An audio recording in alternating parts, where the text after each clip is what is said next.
امروز آمدم 31 آمدم دور گردوها رو تور بزنیم.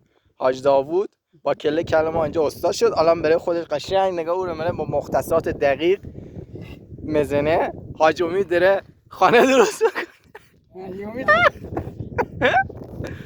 امید آقا چیه درست میکنی؟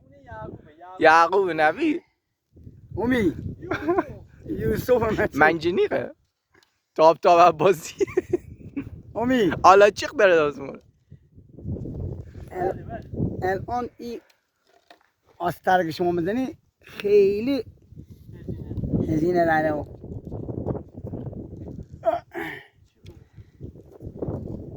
این دیگه به سیم چوب مثلا به ای قشنگ محکم بگیره. ایشالله سال دیگه گردو کنه.